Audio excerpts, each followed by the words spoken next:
The evening had wrapped itself in a quiet so deep it almost felt sacred.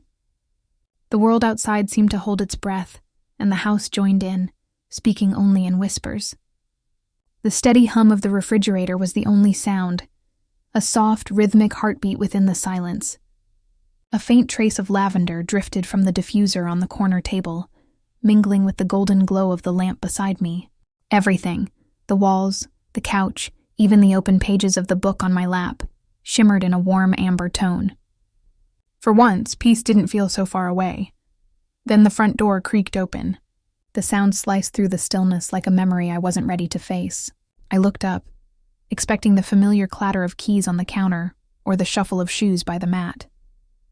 But none came, only silence. Ethan stepped inside, moving like someone carrying an invisible weight.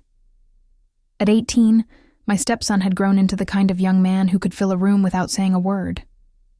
Tall and quiet, he carried a presence that was both calm and restless. But tonight, even that quiet strength seemed to have faded. His hoodie hung loosely around his frame. His hair shadowed half his face. When his eyes met mine, they held for only a second before slipping away. "Hey," he whispered, barely audible. I closed my book gently. "Hey, Ethan, you okay?" He hesitated, shifting from one foot to the other. Words trembled on his lips but wouldn't come out. I motioned toward the couch, offering him a seat beside me, but he shook his head and sank into the armchair instead. His elbows rested on his knees, fingers tangled in his hair. The air between us thickened with the weight of unspoken things. After a long silence, he finally said quietly, "It's about my girlfriend. We've been talking about the future, and I don't think I'm ready." A pang of sympathy touched me, but I kept my tone steady. "That's okay. What's worrying you?" He swallowed hard. I don't want to disappoint her.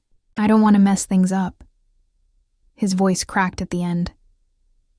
"Ethan," I said softly, "you don't have to have it all figured out. Feeling unsure doesn't mean you're failing. It means you care. The best thing you can do is be honest. Tell her what's in your heart. The rest will come in time." He looked down, jaw tight. "But what if she pulls away? What if she thinks less of me?" "Then that's something you'll face together," I replied. "Real relationships aren't built on perfection. They're built on truth, and the people who truly matter, they stay." Something in him eased, just slightly. A faint, almost invisible smile flickered across his face. "Thanks," he murmured. I smiled back. "You don't need to be perfect, Ethan. You just need to be you." For the first time that night, his eyes met mine fully. There was something there. Gratitude, maybe relief. I didn't press further. Some things don't need more words. Later, as I lay in bed, our conversation replayed in my mind. I thought about the boy who had entered my life years ago, shy, uncertain, and how much he'd grown. Yet I also knew how fragile that growth could be. Adulthood doesn't come all at once. It arrives in waves of confusion, fear, and moments like these, when silence speaks louder than words. But in the days that followed, something in Ethan shifted. The usual lightness that came after our talks didn't return. He moved through the house quietly, almost like a shadow. Meals passed in silence. His laughter, once warm and bright, was gone. At first I brushed it off. Teenagers drift through moods like passing seasons. But as days became weeks, the silence deepened. He started locking his door more often. I'd knock softly, offering tea, a walk, a movie, and he'd always answer, "I'm fine." But I could hear it in his voice. He wasn't. One evening I couldn't ignore it anymore. I stood outside his door, my hand hovering above the wood. "Ethan," I called gently. "Can I come in?" A pause. Then a quiet, tired, "Yeah." When I stepped inside, he was lying on his bed, staring at the ceiling.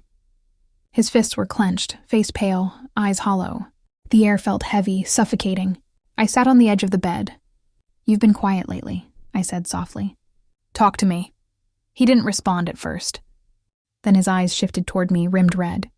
His voice trembled. "It's stupid." "It's not stupid," I assured him. "Not if it's hurting you." He took a shaky breath, and then the truth spilled out. About the breakup, the rumors, the cruel whispers at school. His words stumbled out between sobs and silence, each one raw and aching. When he finally stopped, the room fell still again. But this time the silence felt fragile. I reached for his arm. "Ethan, there's nothing wrong with you. Not one thing. People can be cruel, but that doesn't make their words true." His eyes shimmered. "Then why does it feel like I'm not enough?" My heart clenched. "Because right now you're in pain. But pain doesn't mean you're broken. It means you're alive and you care. You have strength, Ethan. The quiet kind.